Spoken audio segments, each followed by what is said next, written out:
عليكم ورحمة الله وبركاته. الحمد لله نحمده ونستعينه ونستغفره ونعوذ بالله من شرور أنفسنا ومن سيئات أعمالنا. من يهده الله فلا مضل له ومن يضلله فلا هادي له. أشهد أن لا إله إلا الله وحده لا شريك له، وأشهد أن سيدنا ومولانا وحبيبنا وخطيبنا وهادينا ومرشدنا محمدا عبده ورسوله، أرسله بالحق بشيرا ونذيرا وداعيا إلى الله بإذنه وسراجا منيرا.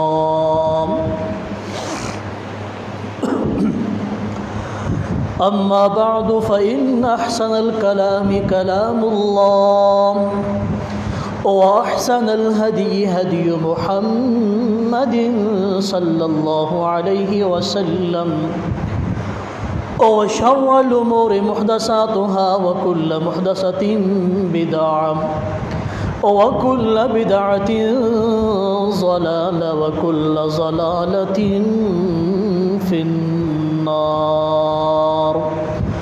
اللهم صل على محمد وعلى آل محمد كما صليت على إبراهيم وعلى آل إبراهيم إنك حميد مجيد.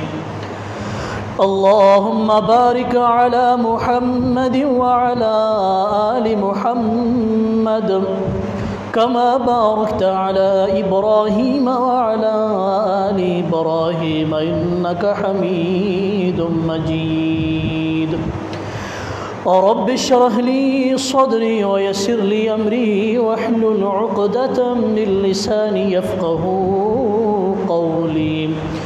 رب زدني علما رب زدني علما.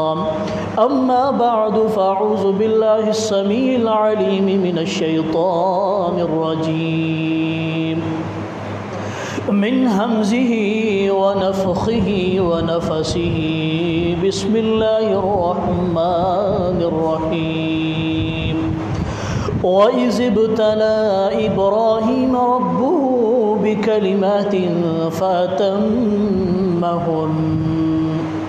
قال إني جاعلك للناس إماما قال ومن ذريتي قال لا ينال عهد الظالمين.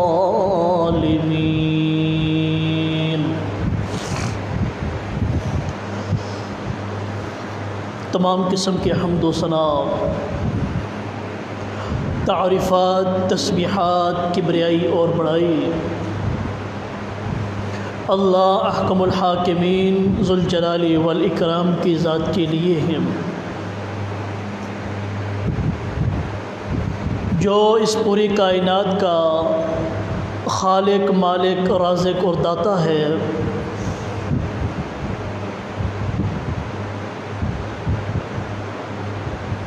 لا تعداد بے حد و حساب درود و سلام ہو امام الانبیاء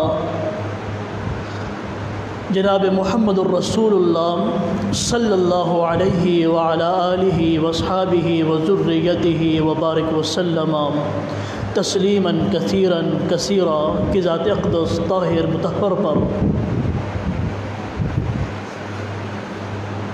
سامعین محترم، جس طرح آپ کے علم میں ہے کہ تقریباً ایک ماہ بعد عید الاضحیٰ جو ہے وہ ہم انشاءاللہ ادا کریں گے۔ عید الاضحیٰ کے موقع پر ہم اللہ سبحانہ و تعالیٰ کی رضا کے لیے اس کے راستے کے اندر جو اپنے قیمتی جانور قربان کرتے ہیں، جو قربانی کرتے ہیں اس قربانی کا تعلق جناب ابراہیم خلیل اللہ علیہ السلام کے ساتھ ہے۔ اور پھر میں یہ بات سمجھتا ہوں، اگر کسی بندے کے مشن کو پورا کر رہے ہیں، کسی بندے کے طریقے کو اجاگر کر رہے ہیں، کسی کی سنت کو تازہ کر رہے ہیں، تو ہمیں اس بندے کی زندگی کے بارے میں مکمل معلومات ہونی چاہیے کہ وہ بندہ کیا کرتا تھا، اس کا مشن کیا تھا، اللہ کے ساتھ اس کا تعلق کیسا تھا، اس نے اپنی زندگی کو کس طرح گزارا ہے۔ اور پھر ہمیں صرف ایک ہی بات کو پکڑ کر ان کے ساتھ اپنی نسبت نہیں جوڑنی، بلکہ ان کے پورے مشن کے اوپر چلنا ہے، پورے مشن کو اپنانا ہے۔ اور انشاءاللہ الرحمن اب عید الاضحیٰ تک ہمارے جتنے بھی خطبات ہوں گے، یہ وقت مختصر ہے، ان جمعوں کے اندر یہ سیرت ابراہیم بیان نہیں ہو سکتی، لیکن پھر بھی مختصراً میں کوشش کروں گا موٹی موٹی باتیں جو ہیں وہ ہمیں پتہ ہونی چاہیے کہ جب ہم اپنے جانوروں کے گلوں کے اوپر چھری پھیریں تو ہمارے نظر کے سامنے ابراہیم علیہ السلام کی پوری زندگی گھومنی چاہیے، پھر مزہ آتا ہے اس کام کو کرنے کا۔ قرآن عظیم نے ابراہیم علیہ السلام کی حیات طیبہ کے اوپر بڑی تفصیل کے ساتھ روشنی ڈالی ہے۔ آپ قرآن عظیم کو پڑھیں، کسی بھی صورت کو اٹھائیں گے تو ابراہیم کا تذکرہ کہیں نہ کہیں آپ کو ملے گا۔ بڑی تفصیل، اس کا مقصد کیا تھا، منشا کیا تھی۔ دراصل اہل عرب جو تھے، اور عرب کے اندر پھر جو قریش لوگ تھے، قریش قبیلے سے تعلق رکھنے والے لوگ تھے، وہ بڑی خصوصیت کے ساتھ جناب ابراہیم خلیل اللہ علیہ السلام کے ساتھ اپنا تعلق جوڑتے تھے۔ وہ یہ کہتے تھے کہ ہم جناب ابراہیم خلیل اللہ علیہ السلام کی ملت کے اوپر چلنے والے لوگ ہیں، ہم جناب ابراہیم کو ماننے والے لوگ ہیں، ہم ان کے پیروکار ہیں۔ اور عرب کے ساتھ ساتھ، قریش کے ساتھ ساتھ یہودیوں اور عیسائیوں کا بھی یہ دعویٰ تھا کہ یہودی کہتے تھے ہم ابراہیم علیہ السلام کے پیروکار ہیں، ابراہیم کی ملت پر چلنے والے ہم ہیں۔ عیسائی کہتے تھے جناب ابراہیم علیہ السلام کا تعلق ہمارے ساتھ تھا، ہم ان کے پیروکار ہیں۔ مطلب یہ ہے کہ ہر قبیلہ، ہر قوم، ہر مذہب جو ہے وہ اپنی اپنی جگہ پر یہ دعویٰ کرتا تھا کہ ابراہیم علیہ السلام کے ساتھ ہمارا تعلق ہے، ہم ان کے پیروکار ہیں، وہ ہماری ملت سے، ہم ان کے ملت سے ہیں۔ تو اللہ سبحانہ و تعالی نے نبی کریم صلی اللہ علیہ وسلم کی زبانی یہ اعلان کروایا، فرمایا آپ کہہ دیجئے اننی ہدانی ربی الی صراط مستقیم، میرے رب نے مجھے سیدھے راستے کی طرف رہنمائی دی ہے، میری رہنمائی سیدھے راستے کی طرف کی ہے، ایسے دین کی طرف کی ہے، دینا قیما ملت ابراہیم حنیفہ، ایسا دین جو یکسو ہے، جس کے اوپر جناب ابراہیم خلیل اللہ علیہ السلام چلے ہیں۔ وما کان من المشرکین، ابراہیم علیہ السلام کا مشرکوں کے ساتھ کوئی تعلق نہیں تھا ان کا۔ اور پھر کیا فرمایا، یہودیوں کو اور عیسائیوں کو بھی اس بات کی وضاحت یہاں قرآن عظیم نے بیان کی ہے۔ فرمایا یا اہل الکتاب لم تحاجون فی ابراہیم وما انزلت التوراۃ والانجیل الا من بعدہ افلا تعقلون، یہودیوں عیسائیوں تم کیوں جھگڑتے ہو ابراہیم علیہ السلام کے بارے میں، تم کیوں جھگڑتے ہو بھائی، تمہارا ابراہیم علیہ السلام کے ساتھ تعلق کس طرح تھا، عیسائیوں کا تعلق کیسے بنا، یہودیوں کا تعلق کیسے بنا، وما انزلت التوراۃ والانجیل الا من بعدہ، اور تورات اور انجیل، تورات موسیٰ علیہ السلام کو ملنے والی کتاب، انجیل جناب عیسیٰ علیہ السلام کو ملنے والی کتاب، فرمایا یہ تو ابراہیم علیہ السلام کے بہت زمانے بعد نازل ہوئی ہے۔ تورات جو ہے جناب ابراہیم علیہ السلام کے 1000 سال بعد نازل ہوئی ہے۔ ابراہیم علیہ السلام اور موسیٰ علیہ السلام کے درمیان جو گیپ تھا، جو فاصلہ تھا، 1000 سال کا تھا، اور ابراہیم علیہ السلام اور جناب عیسیٰ علیہ السلام کے درمیان جو فاصلہ تھا یہ 2000 سال کا فاصلہ تھا۔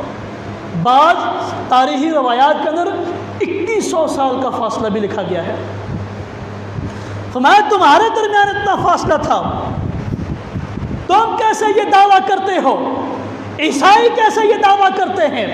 یہودی یہ کیسے دعویٰ کرتے ہیں کہ ان کا تعلق ابراہیم خلیل اللہ علیہ السلام کے ساتھ ہے؟ یا اہل الکتاب ہاں انتم ہؤلاء حاججتم فیما لکم بہ علم، اور جس چیز کا تمہارے پاس علم ہے، تمہاری کتاب میں ہے، تورات میں ہے، انجیل میں ہے، اس کے بارے میں تم آپس میں لڑتے جھگڑتے مناظرے کرتے بحث کرتے تو اچھے لگتے ہو، لیکن جس چیز کا تمہارے پاس علم ہی نہیں ہے ان کے اوپر تم مناظرے کیوں کرتے ہو؟ اس بارے میں کیوں بحث مباحثہ کرتے ہو آپس میں؟ یہ آج ہمارے معاشرے کے اندر بھی بڑا المیہ ہے۔ نماز نہیں پڑھتے، روزے نہیں رکھتے، پورا دن بیٹھ کر بحثیں کریں گے، دینی معاملات کے اوپر بحثیں کریں گے، شریعت کے معاملات سے بالکل ناواقف وہ بھی بحث کرے گا۔ یہی بات اللہ سبحانہ و تعالی نے یہودیوں کو اور عیسائیوں کو بتائی تھی کہ جس چیز کا تمہارے پاس علم نہیں ہے اس چیز کے متعلق آپس میں بحث مباحثہ جھگڑا مت کرو تم۔ اور پھر فرمایا اللہ سبحانہ و تعالی نے کہ ما کان ابراہیم یہودیاً، یہودیوں تم سنو، ابراہیم علیہ السلام یہودی نہیں تھے، یہودیوں کے ساتھ ابراہیم کا کوئی تعلق نہیں ہے۔ ما کان ابراہیم یہودیاً ولا نصرانیاً، اور نہ ابراہیم علیہ السلام عیسائی تھے، نہ یہودیوں کا تعلق نہ عیسائیوں کا تعلق۔ کیا تھے؟ وَلَكِنْ كَانَ حَنِيفًا مُسْلِمًا، ایک اللہ کے پیروکار تھے، اللہ کو ماننے والے تھے، یکسو ہو کر اللہ کی عبادت کرنے والے تھے۔ اور پھر ابراہیم علیہ السلام کے متبع کون لوگ ہوئے؟ آپ کی ملت پر چلنے والے کون لوگ ہوئے؟ آپ کے پیروکار کون لوگ ہوئے؟ آپ کی سنت کو تازہ کرنے والے لوگ کون ہوئے؟ یہودیوں کا عیسائیوں کا ایک دعویٰ یہاں پر بھی غلط۔ آپ نے کبھی سنا ہے، کبھی دیکھا ہے آپ نے کہ یہودیوں نے کبھی ابراہیم کی سنت کو تازہ کیا ہو؟ عیسائیوں نے کبھی ابراہیم کی سنت کو تازہ کیا ہو؟ ابراہیم علیہ السلام کی سنت کو کون تازہ کرتے ہیں؟ ان اول الناس بابراہیم للذین اتبعوہ، اور ابراہیم علیہ السلام کے پیروکار سب سے پہلے وہ لوگ ہیں جو ابراہیم علیہ السلام کے وقت میں ان کے زمانے میں موجود تھے اور ان کے اوپر ایمان لے کے آئے ہیں۔ سب سے پہلے ان کے قریب، ان کے پیروکار، ان کے متبع وہ لوگ ہیں جو اس وقت موجود تھے، جن کے اوپر ایمان لے کے آئے۔ اور اس کے بعد کون ہے؟ وَهَذَا النَّبِيُّ، یہ نبی جناب محمد الرسول اللہ صلی اللہ علیہ وسلم، فرمایا یہ ابراہیم خلیل اللہ علیہ السلام کے پیروکار ہیں، ابراہیم علیہ السلام کے ماننے والے ہیں۔ وَالَّذِينَ آمَنُوا، اور جو لوگ محمد کریم صلی اللہ علیہ وسلم کے اوپر ایمان لے آئے یہ ابراہیم علیہ السلام کے پیروکار ہیں۔ عرب مشرکین کا دعویٰ غلط، یہودیوں کا دعویٰ غلط، عیسائیوں کا دعویٰ غلط، ہمارا دعویٰ الحمدللہ حق پر بھی ہے، سچا بھی ہے، ہماری کتاب بھی سچی ہے، ہمارا دعویٰ بھی سچا ہے، اور ہم اس لیے بھی سچے ہیں کہ ہم ابراہیم علیہ السلام کی سنت کو ہر سال زندہ بھی کرتے ہیں۔ یہ بات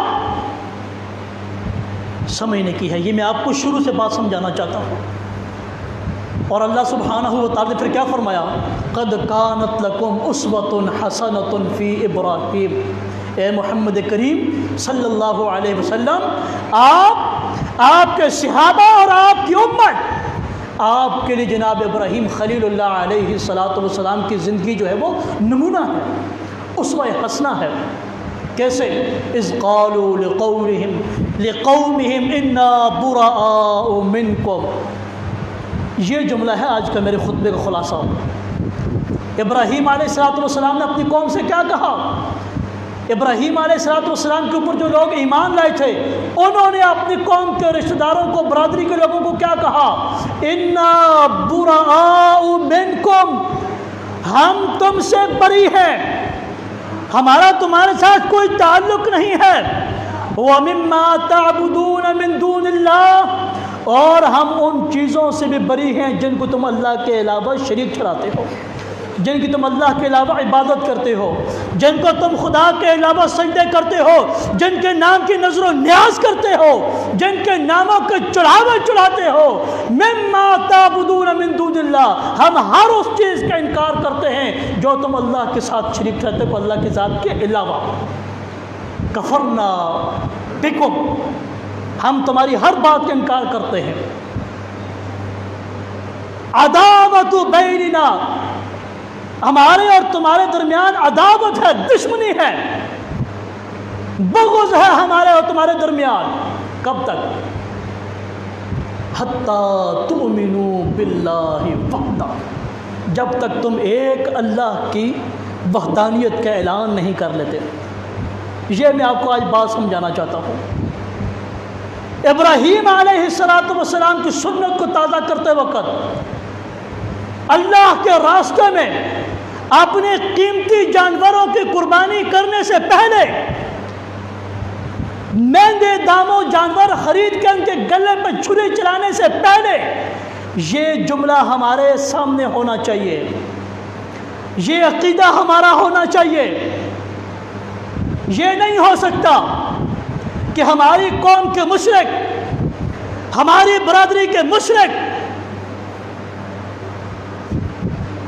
ہم ان کے ساتھ تعلق بھی رکھیں، ان کے ساتھ کھانے بھی کھائیں، ان کے ساتھ اٹھک بیٹھک بھی کریں، ان کی خوشی غمی میں شریک بھی ہوں، اور یہ دعویٰ بھی کریں، یہ نعرہ بھی لگائیں کہ ہم ابراہیم خلیل اللہ علیہ السلام کی سنت کو تازہ کر رہے ہیں۔ یہ تضاد ہے، یہ دو چیزیں ہیں۔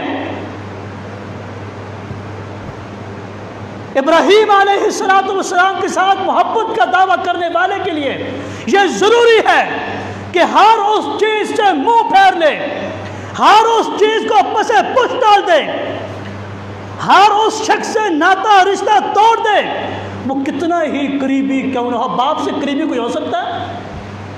اپنے باپ سے قریبی کوئی ہو سکتا ہے؟ نہیں ہو سکتا۔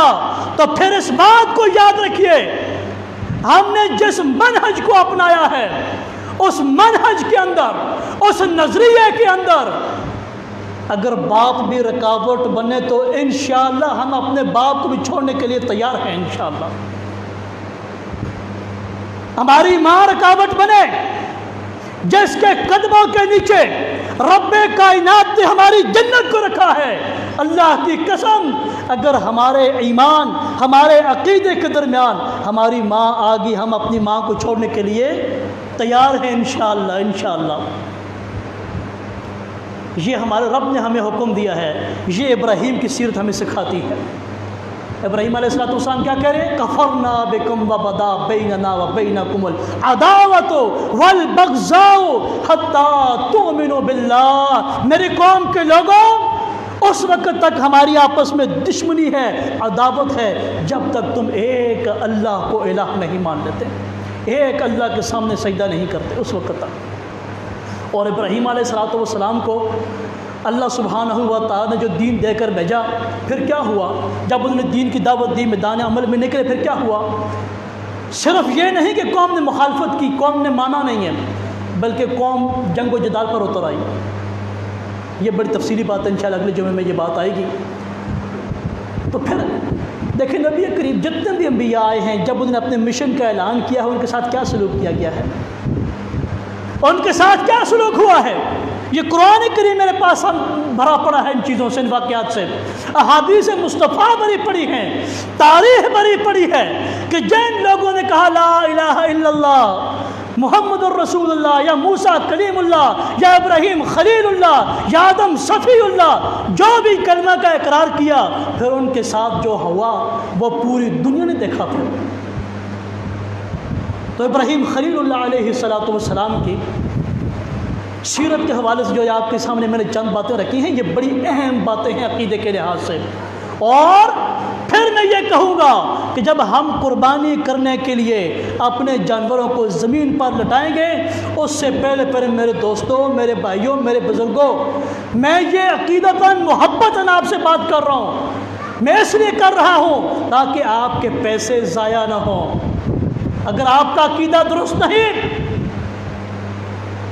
آپ ایاک نعبد و ایاک نستعین پڑھتے ہیں، لیکن جہاں بھی ماتھا ٹیکنا پڑے وہاں بھی ٹیک دیتے ہیں، جہاں پہ رکوع کرنا پڑے رکوع کر لیتے ہیں، جہاں چادر چڑھانی پڑی چڑھا دیتے ہیں، جس کے نام کی نظر و نیاز دینی پڑے دے دیتے ہیں۔ میں آپ کو یہ بات آج آپ کو یہ بات بتانا چاہتا ہوں کہ اگر قربانیاں کرنی ہیں اس سے پہلے اپنے عقیدے کو درست کر لیں۔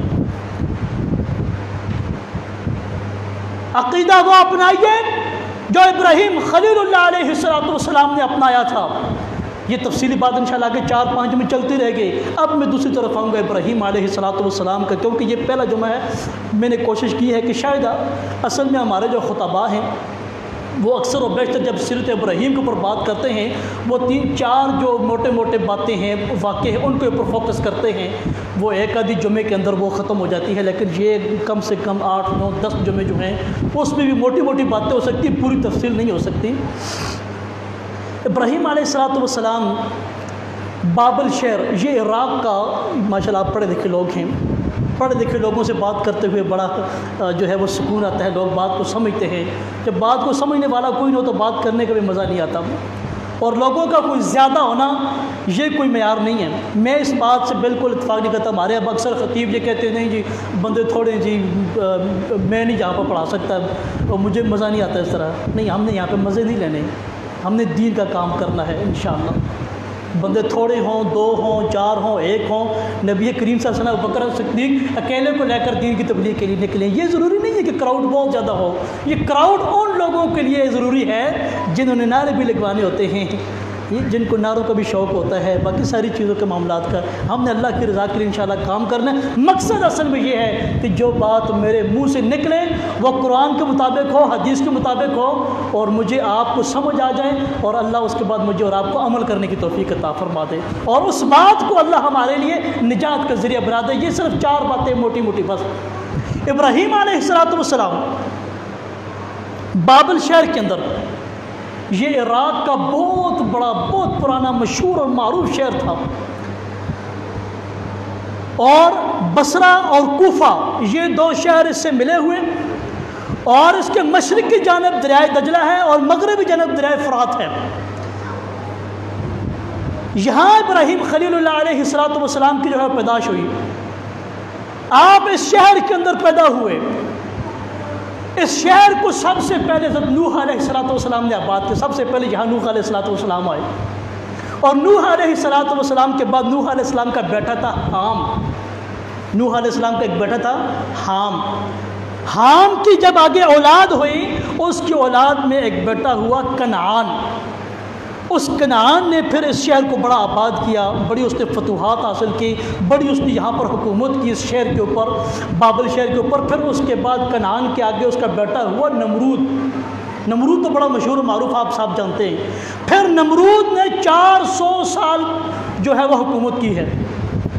400 سال، اس وقت عمریں بہت زیادہ ہوتی تھی، پریشان نہ ہو جانا۔ 400 سال نمرود نے حکومت کی، اور اس کی حکومت کے دوران وہ بڑی فتوحات اس نے حاصل کی۔ یہ علاقہ پھر بہت وسیع و عریض ہو گیا۔ اب ایک اور بیٹا تھا نوح علیہ السلام، اس کا نام تھا سام، سین الف سا اور میم کے ساتھ سام۔ اس سے آگے پیدا ہوا تارخ جو ابراہیم علیہ السلام کے باپ ہیں۔ جب یہ پیدا ہوئے، جوان ہوئے، یہ انتہائی لالچی انسان تھے، اور بادشاہ وقت کے یہ بڑے چاپلوسی کرتے تھے، نمرود کی بڑی چاپلوسی کرتے تھے۔ انہوں نے ایک مرتبہ، یہ میں تاریخ شروع سے کر رہا ہوں آپ کو، ایک مرتبہ اس تاریخ نے ایک بت بنایا، پتھر تراش کے اس نے ایک بت بنایا، اور اس کے اندر اس نے ہیرے، جوہرات، سونا، چاندی، بڑے قیمتی چیزیں لگا کے اس نے اس بت کو تیار کیا، اور پھر اس بت کو اس نے جو شاہی صنم قدا تھا، یہاں پر صرف بادشاہ لوگ جو ہے وہ آ کر عبادت کرتے تھے بتوں کی، اس کے اندر جا کے اس نے پھر اس بت کو نصب کیا، اس کو لگایا۔ پھر ایک دن نمرود آیا وہاں پر عبادت کے لیے، بتوں کے سامنے جھکنے کے لیے۔ جب وہ وہاں پر پہنچا نمرود، اس نے اس بت کو دیکھا تو اس کو دیکھ کر وہ بڑا خوش ہوا۔ پھر اس نے پوچھا یہ کس نے تعمیر کی، کس نے بنایا ہے یہ؟ پھر اس کو بتایا گیا کہ طارح جو ہے اس نے اس کو بنایا ہے۔ پھر اس طارح کو اس نے بلایا اپنے پاس اور اس کو کہا کہ آپ ایسا کریں کہ میرا مجسمہ تیار کریں۔ نمرود نے کہا کہ میرا مجسمہ تیار کریں آپ۔ پھر اس طارح نے نمرود کا مجسمہ تیار کیا، اور جب اس نمرود کا مجسمہ تیار ہو گیا پھر اس نے اس کو نصب کر کے پوری قوم کو یہ کہا کہ آپ میرے مجسمے کے سامنے آ کر سب سجدہ کریں، سجدہ ریز ہو جائیں میرے مجسمے کے سامنے۔ اور اس مجسمہ بڑا خوبصورت تیار کیا۔ پھر اس مجسمے کے تیار کرنے کے عوض میں طارح کو بہت زیادہ نمرود نے انعامات سے نوازا، بہت دولت سے نوازا، اور اس وقت کا بڑا امیر ترین آدمی بن گیا وہ۔ اور پھر اس نے ایک بڑے قبیلے کی ایک عورت، امیرہ نامی عورت سے شادی کی۔ اس نے شادی جب کی، اس سے ایک بیٹا پیدا ہوا، اس کا نام تھا ہاران۔ کچھ سال گزرے، ہاران ابھی چھوٹا سا تھا، کچھ چند سالوں کا تھا۔ چاند کو گرہن لگ گیا۔ جب چاند کو گرہن لگا، آپ کو پتہ نہیں جب سورج کو چاند کو گرہن لگتا ہے تو وہ اندھیرا چھا گیا، سارے لوگ پریشان ہو گئے کہ یہ کیا معاملہ ہو گیا۔ نمرود بھی پریشان ہو گیا، حالانکہ وہ تو کہتا تھا انا ربکم الاعلی، لیکن جب اللہ نے چاند کو گرہن لگایا نمرود پریشان ہو گیا کہ یہ کیا ہو گیا ہے۔ اب نمرود کیونکہ وہ مشرک لوگ تھے، وہ داغ تویزوں کے اوپر، نجومیوں کے اوپر، ان کاہنوں فائلوں کے اوپر وہ جو ہے وہ یقین کرنے والے تھے۔ اب نمرود نے پورے اپنے علاقے کے نجومیوں کو بلایا، تاریخ طبری اٹھا کر پڑھیں اور قرطبی اٹھا کر پڑھیں، آپ کو یہ ساری باتیں وہاں ملیں۔ اس نے پھر پورے علاقے کے نجومیوں کو بتایا کہ بھائی یہ کیا ہو رہا ہے، یہ کیا ہوا ہے۔ پھر ان نجومیوں نے اس کو بتایا کہ یہ اس وقت ہوتا ہے کہ جب کسی عظیم انسان کی، یہ اس وقت سے، آج بھی ہمارے لوگوں کا عقیدہ یہی ہے۔ آج بھی لوگ جب یہ سورج گرنے لگتا ہے، چاند گرنے لگتا ہے، پتہ نہیں سے کیا لوگوں نے غلاظتیں نکالی ہوئی ہیں۔ اور یہ حاملہ عورت جو ہے وہ باہر نہ نکلے، کوئی سورج کی طرف نہ دیکھے، آنکھیں چلی جائیں گی، ہاتھ میں چھری نہ پکڑے، ننگے پاؤں باہر نہ نکلے، پتہ نہیں بے شمار ایسی باتیں جو شریعت کے اندر کہ ان کا وجود بھی نہیں ہے۔ آج بھی ایسی باتیں چل رہی ہیں معاشرے کے اندر۔ اس وقت بھی وہ لوگ ڈر گئے، پتہ نہیں کیا ہو گیا۔ نجومی آئے، نجومی نے کہا بھائی کیا ہوا؟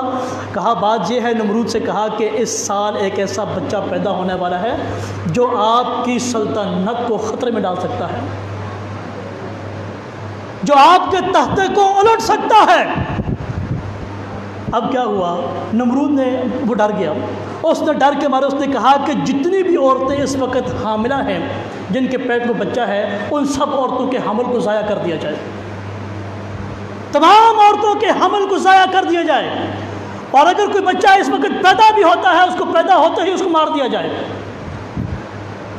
اور پھر اس نے جتنی بھی عورتیں تھیں ان کو بابل شہر کے اندر، اسی شہر کے اندر جہاں ابراہیم علیہ السلام پیدا ہوئے ہیں، اس بابل شہر کے اندر تمام عورتوں کو بند کر دیا، مردوں کو الگ شہر میں بند کر دیا، اور یہ پابندی لگا دی کہ اس سال کوئی مرد کسی عورت سے مل نہیں سکتا۔ لیکن اس کو کیا پتہ ہے اوپر جو ذات بیٹھی ہوئی ہے وہ کتنی طاقتور ہے، کتنی قدرت والی ہے۔ پابندی لگا دی، اس نے کوئی نہیں مل سکتا۔ آپ جو یہ طارح ہے، میں آگے جا کر بات کروں گا، یہ ابراہیم علیہ السلام کے جو والد ہیں، یہ نمرود کا بڑا چہتا تھا، بڑا لاڈلا تھا، نمرود اس سے بڑی محبت کرتا تھا، اور یہ نمرود کی چاپلوسیاں بڑی کرتا تھا یہ۔ اب نمرود کا جو اس وقت کا دارالخلافہ تھا وہ بھی بابل شہر ہی تھا۔ اب اس نے اس ڈر کی وجہ سے، کیونکہ وہاں عورتوں کو شفٹ کر دیا، اس نے اپنا دارالخلافہ بھی وہاں سے چینج کر دیا۔ اب کچھ عرصہ گزرا، اس کو بابل کے اندر کچھ کام پڑ گیا، بابل شہر کے اندر۔ اب دیکھیں رب کی قدرت، اس کو بابل شہر کے اندر کام پڑا، اس نے اپنے ساتھی کا انتخاب کیا، اس طارح کا جو ابراہیم کا باپ تھا علیہ السلام، کہا آپ میرے ساتھ چلے، مجھے کچھ کام ہے وہاں پر رکنا ہے، یہ ساتھ چلے گئے۔ اب یہ ان کا، اب تاریخ طبری میں امام طبری رحمۃ اللہ نے بڑی پیاری باتیں لکھی ہیں۔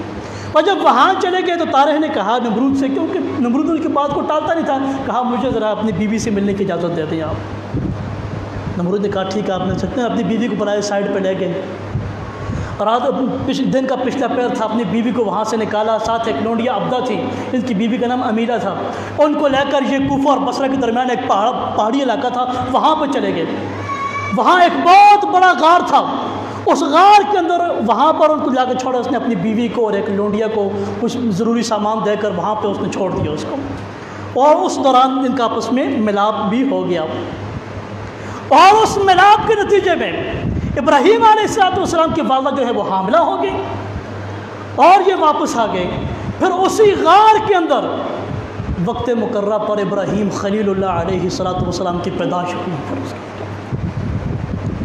ابراہیم خلیل یہ رب کے، یہ تقریباً عیسیٰ علیہ السلام سے 2300 سال پہلے کی بات ہے، 2300 سال۔ یہ میں آپ کی کہا تھا کہ ہمیں ابراہیم علیہ السلام کی سنت کی جب ہم تازہ کریں، پہلے دن سے لے کر ابراہیم علیہ السلام کے آخری دن تک کی زندگی کی پوری ہسٹری ہمارے سامنے ہونی چاہیے۔ اب یہاں پر ایک بات اور میں آپ کو بتاؤں، ابراہیم علیہ السلام کو جو نام، باپ کا جو نام تھا، شاید آپ جو پڑھے لکھے لوگ ہیں ان کے علم میں یہ بات ہو کہ اس نام کے اندر کافی اختلافات ہیں۔ مورخین نے اور تورات کے اندر، تورات جو کتاب تھی حضرت موسیٰ علیہ السلام کے اوپر نازل ہونے والی، آپ کو ملنے والی کتاب، یہ میں وضاحت اس لیے کر رہا ہوں کہ آج کل ہمارے جو نوجوان ہیں یہ ان چیزوں سے بہت دور ہیں۔ تعلیمی اسلامات، تاریخ جو ہماری تاریخ ہے، آج کا ہمارا نوجوان اس تاریخ سے بہت دور ہے۔ تورات کے اندر اور تاریخ کے اندر ابراہیم علیہ السلام کے باپ کا نام لکھا ہوا ہے طارق، تا الف رے اور ہے چھوٹی ہے، اصل میں جو ہاں پڑھتے ہیں آپ کو بتا رہا ہوں، بزرگ بیٹھے ہوئے ہیں، طارق۔ اور قرآن کریم کے اندر 7ویں پارے کے اندر سورہ انعام کے اندر اللہ نے کیا کہا، وَإِذْ قَالَ إِبْرَاهِيمُ لِأَبِيهِ آزر، جب ابراہیم نے اپنے باپ آزر سے کہا۔ اب کیا کریں، تورات میں لکھا ہوا طارق، تاریخ دان لکھتے ہیں طارق، اور قرآن کریم کہتا ہے آزر، اب کیا کریں؟ اب یہاں پر ہمارے سامنے دو باتیں ہیں، میں آپ کو یہ بات میں سمجھاؤں۔ جب شریعت کے مسئلے میں جب دو باتیں آمنے سامنے آ جائیں، پھر ان دونوں باتوں کا درمیانی راستہ نکالا جاتا ہے، اس راستے کو کہتے ہیں تطبیق، یعنی دونوں باتوں کا حل نکالنا۔ اب اس کو حل مفسرین نے کیسے نکالا ہے؟ مورخین کا اور تورات کا موقف ایک طرف، انہوں نے لکھا جی مورخین نے اور تورات نے جو تاریخ کہا ہے، لکھا اصل میں ابراہیم علیہ السلام کے پیدائش کے تھوڑے ہی عرصے بعد ابراہیم علیہ السلام کا باپ جو ہے وہ دنیا سے چلا گیا تھا۔ اصل نام باپ کا طارق تھا، لیکن ابراہیم علیہ السلام کی پیدائش کے بہت جلد وہ دنیا سے چلے گئے تھے، اور پھر ان کے چاچا نے، چاچا کا نام تھا آزر، چاچا نے ابراہیم علیہ السلام کی پرورش کی، کیونکہ چاچا جو ہے بمنزلہ باپ ہوتا ہے۔ یہ ایک مطلب ہے، انہوں نے اپنا نقطہ نظر پیش کیا ہے۔ اب دوسری بات، دوسری طرف کہتے ہیں کہ جی ابراہیم علیہ السلام کے باپ جو ہیں وہ آپ کو پتہ نا وہ محب صنم تھے، محب صنم بتوں سے محبت کرنے والے، صنم سعاد کے ساتھ، یہ بات بھی یہاں پہ یاد رکھیں، سعاد کے ساتھ جو صنم ہوتا ہے نا، جو ہماری آج کل نوجوان نسل کی جو بچیاں ہیں، والدین بڑے شوق سے نام رکھتے ہیں صنم، اور جس کا نام صنم ہو وہ بڑی خوش ہوتی ہے میرا نام صنم ہے، حالانکہ یہ نام نہیں رکھنا چاہیے۔ صنم بت کو کہتے ہیں، سعاد نون میم صنم، یہ نام نہیں رکھنا، صنم بت کو کہا جاتا ہے، نام رکھتے تو ثنا، سا نون الف اور چھوٹی حمزہ کے ساتھ، یہ نام ہے، یہ رکھنا، یہ بات یاد رکھیں۔ فرمایا کہ ابراہیم علیہ السلام کے باپ کا اصل نام طارق تھا، اور وہ محب صنم تھے، محب صنم، ان کے اصل میں جو مادری زبان تھی وہ عبرانی زبان تھی، ان کی عبرانی زبان کے اندر محب صنم جو بتوں سے محبت کرتا تھا اس کو جو ہے وہ آزر کہا جاتا تھا۔ میں ان کو بتوں سے محبت کرنے کی وجہ سے آزر کہا جاتا ہے، ان کا اصل نام جو ہے وہ طارق ہے۔